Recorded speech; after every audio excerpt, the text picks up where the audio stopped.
Hi,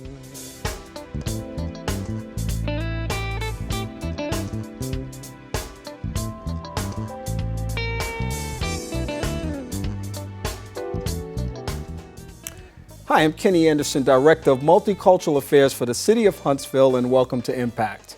Each week we bring you information about great things that are happening in our community, and today will be no different. So I thought today I might turn the tables a little bit on this broadcast by talking with one of our great interns who has been doing some work in the Office of Multicultural Affairs.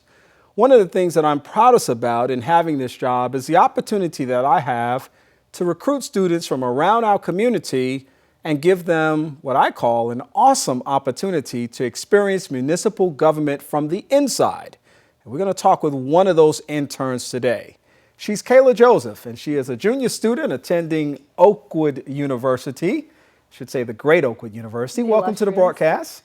Oh, thank you. Thank you for having me. It's good to have you today, and it's good to talk to you about this because we've kind of talked about this for a while. And I thought this would be a good opportunity for people to hear a little bit about what really happens in the life of an intern. And you've been at it now for several months and thought that that would be a good thing for us to do. But let's start from the beginning. Tell us a little bit about where you're from and how you ended up at Oakwood.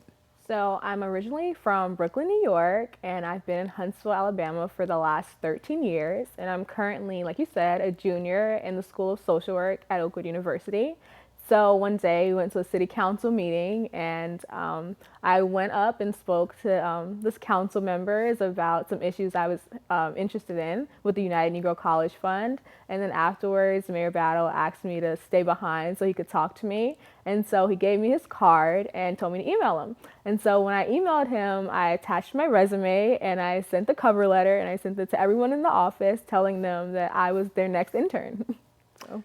And the rest is history. We've been here since. Okay, all right. Yeah. And what was the choice of going to Oakwood? Because I'm from New York too, and I came to Oakwood, and I know that that was one of the best decisions I ever made. I'm interested about your journey. Well, Oakwood offered me the most money, and so it was just like, it's close to home. It's a UNCF-funded HBCU, which is the difference between Oakwood and maybe A&M, because you'll get more UNCF scholarships attending Oakwood University. And it's also Adventist, and I'm Adventist, so I'm just like, this is really good. It's a natural transition, and I feel like they definitely exemplify the servant leadership model, and that's something I subscribe to. Yeah, the enter to learn, the part to serve, a model that's been around for a long time at Oakwood. And of course, Oakwood has been around for about 120 years now and continues to crank out some fantastic students. We all have the choice of majors, and I talked to people about my journey, began as a theology major coming to Huntsville and ended up in psychology. How did you end up in social work? Was there a point in time where you knew that's what you wanted to do? Well, when I was in high school, I thought I was going to be like a communications major. And then I went to the communications building at Oakwood, and I was like, this is not for me. And so I really didn't know what I wanted to do, but I needed to pick a major to go to a freshman orientation class. And so I ended up in the social work class, and I was like, okay, this is something that I think I could do. And then we went to a domestic violence shelter, and I cried the entire time. And I said, this is not something I would ever want to do. I cannot be depressed for the rest of my life. And then that summer between my freshman year and my sophomore year, I got involved with Leadership Exchange. And basically what they do is they send teenagers overseas. And so a scholarship organization called Beyond the Boroughs paid the $8,500 for me to go. And so I spent my... To go where? To Botswana, Namibia, Zambia, and South Africa. And so I got to volunteer at a day orphanage, and then I saw how Botswana responded to HIV/AIDS. And it was then when I realized that international social work is probably the greatest route for me to take, because I wasn't crying every day. I was being able to take home something, and I was getting a lot from these children who didn't have a lot. Yeah. Now that has to be a very interesting experience. And one of the things I always say to people is one of the best things that a student can do is some international travel, because it really kind of pushes your understanding of the world beyond the borders of perhaps your community, your state, your country, and really gets you to see a taste of some other things. And you've had a chance to travel even more. Tell us a little something about your travels. So this past summer, I got to go and serve as a global justice volunteer through the United Methodist Church. And so I went to Korea. I went to I went to South Korea, and then I interned in Hong Kong for 8 weeks, and then I was in the Philippines for a week and a half. And basically, when I was there, I was able to see how Hong Kong responds to their issue of immigration, and so how the Philippines exports people instead of exporting goods. And so a lot of Filipina and Indonesian women are serving in Hong Kong as domestic help, but it's basically modern day slavery. So they're 24 hours out of a day, and they're 7 days a week, and that's how long they have to work, and they only get paid the equivalent of 544 American dollars. And so they're underpaid, they're subject to exploitation because they have to live in their employer's house. They're always being abused. They basically are treated as property. And so when I was over there, I was able to see like a lot of other issues that we don't exactly think about on a day-to-day basis in America. And I was also able to understand like how their family structures are broken because of this. Because the mom is away, she has her kids in the Philippines, but she's away for 20 years of their lives, and she's just sending home money for them to get an education. But instead of like them graduating from college with like a degree and a good job, they graduate from college in debt, and then they basically are sent back into the same system. So they're sent with a college degree to work at call centers, or they're sent to work at farms, or they're sent to work just in like positions that you would not think that someone who's college educated would work as. And so I got to see that. And a lot of those experiences have had an impact on what you're now thinking about as being your life work. Tell us a little something about that. So I want to go into human rights law, so international litigation, with probably a concentration on immigration law, because I feel like that affects a lot of different people. And also my parents are Caribbean, so I get to understand like the West Indian struggle, and like when they come to America, maybe with or without a green card, that there are a lot of issues that come with that, and they don't have the money to afford legal representation. So I want to be able to work with any community that's marginalized, but specifically like the Asians and the Caribbean people. Yeah. So I know that as a student you do lots of things. Let's talk a little bit about your work with the Office of Multicultural Affairs. And since you came on board, of course, you've had a chance to see a little bit of the inside of municipal government. Talk about what that experience has been like for you, and maybe what some of the high points have been for you, and some of the activities that you've been involved in.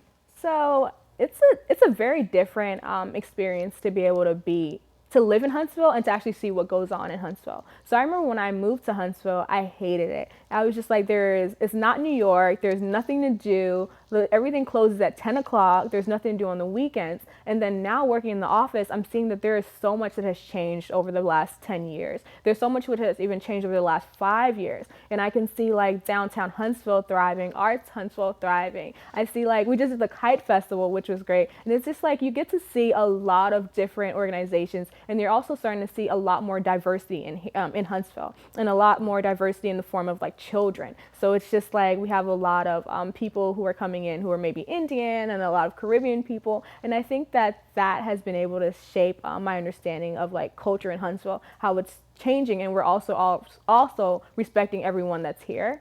I think the high point of being here is probably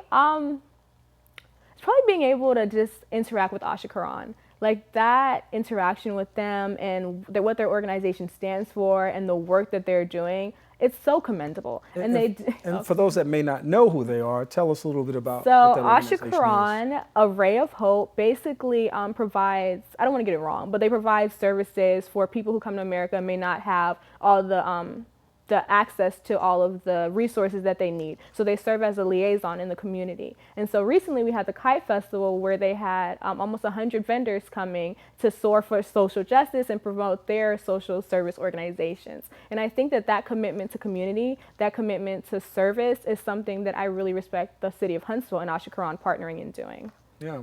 And so talk about what a typical day might be for you as an intern, if you can call it that. And of course, you're fitting time in the midst of your busy schedule and your extracurricular activities and your family life and all that good stuff. I don't think there's a such thing as a typical day, because there's literally not, like, you just don't do the same thing 2 days in a row. There is always something different to do. So usually I'll go to class in the morning, and then I'll come to the office between 11, depending on the day, sometimes 1. And from 1 to 5, my day can look like preparing office documents. It could look like being in the community. It could look like visiting a retirement party. It could look like free lunch, which I love. It could look like a meeting at the chamber.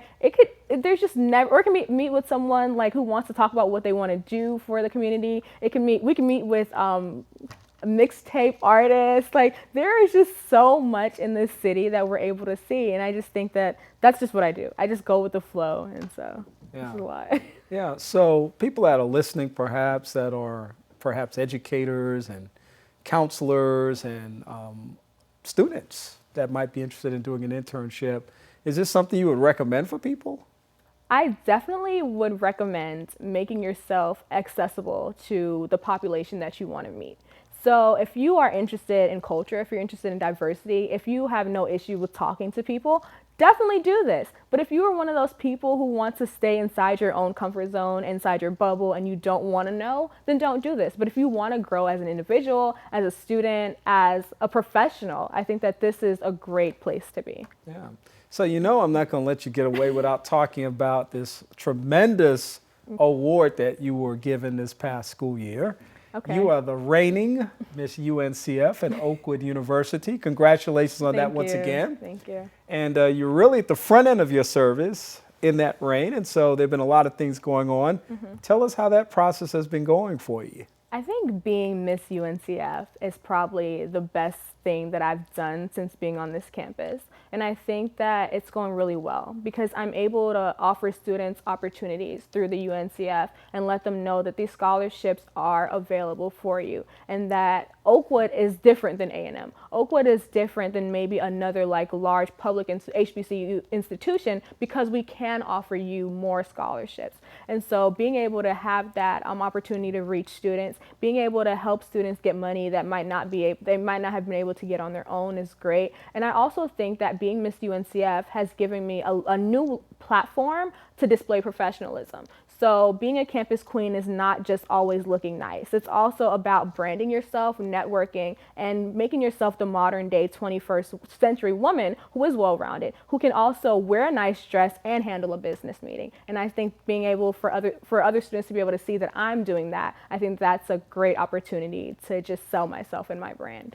So you're a junior now. You're getting ready to finish your junior year and going to your senior year, which should be a big year. What's on the horizon for you? What's next? What does the next year look like for you? Taking over the world. Who knows? I really don't know what my next step is. I'm thinking about grad school, but I'm also thinking about law school. And in all of this, I'm also thinking about taking a year off and just traveling. And so I'm also very, very interested in Fulbright scholarships right now. And so I know the application process is open, and I'm hoping to apply to it and get funded. Because if Fulbright funds me, I'm going wherever they want me to go. Because I feel like when you're young, you have so many opportunities to travel and to do so many different things. So why not do everything that I want to do now before I have to worry about like a spouse or like children or a dog?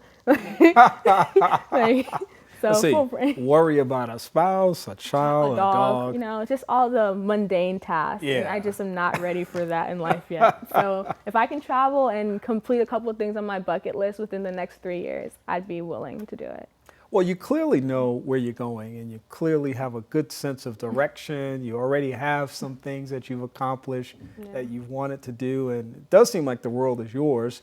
Let me get this one quick piece in too, because you can actually see Kaylah, or hear Kaylah, I should say, every fourth Sunday of the month on a show called Second Chance that I happen to host on WJOU 90.1 FM every Sunday afternoon at 2 p.m. But Kaylah's featured in a segment called The Millennials every fourth Sunday of the month that focuses on her generation and the fact that you guys are poised to really do some stuff. And we appreciate you as a commentator on that show and sharing insight. And I know you're surrounded by that generation every day. That's got to be pretty exciting as you look at the world and think about what's next. Yeah. So let's tell people how they can get information about internships. I know I could do that, but I'm going to let you do it since I know that you have a lot of knowledge. About internships or in your office? In my office. Well, if you want an internship in his office, I definitely don't suggest sending an email. I think your first point of contact should be in person because you have to sell yourself from that moment. And then if you want to, you can send him an email. I would suggest sending the subject line with something eye-catching, something that's not just going to go to the bottom, and also send it from a professional email. So maybe something that's like your school email or something that has your first and your last name, that's it. And then I would suggest following up with a phone call. If you don't get answered, there is a voicemail. Or if you really, really are interested in it, and if you're someone I know, then you can definitely talk to me too. I'm available, and I can definitely send the information along. All right. In addition to all the other great things, she's also a recruiter. Yeah. We're very happy to have Kaylah Joseph here today. And thank you for being with us, Kaylah, and talking a little bit about the office and your role as an intern and all the great things that you've been experiencing.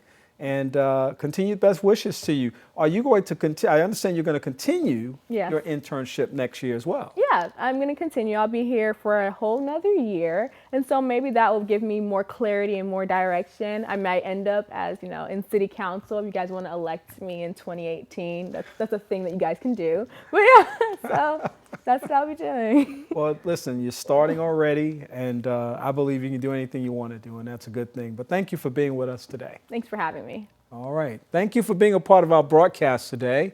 I hope that you've learned a lot from Kaylah. Yeah, she's sharp. She keeps us in place around the office, and there's no question about that. She says she's learning from us, but we're really learning from her, and there's no question about that. If you want more information about how to intern in my office, you can write me at kenny.anderson@huntsvilleal.gov. You can call me at 256-883-3993, or you can just do what Kaylah said. Come on down. I got an open door policy. Anytime you want to drop in and see me would be okay. Just may want to call first though to make sure I'm there because I keep a pretty busy schedule. We hope that you've enjoyed our broadcast. We hope that you like our Facebook page at Impact with Kenny Anderson, where you can see images of the broadcast, behind the scenes, as well as videos of the shows that we've taped. In the meantime, I hope that you have a great rest of the week, and we'll talk to you again soon. Have a great day.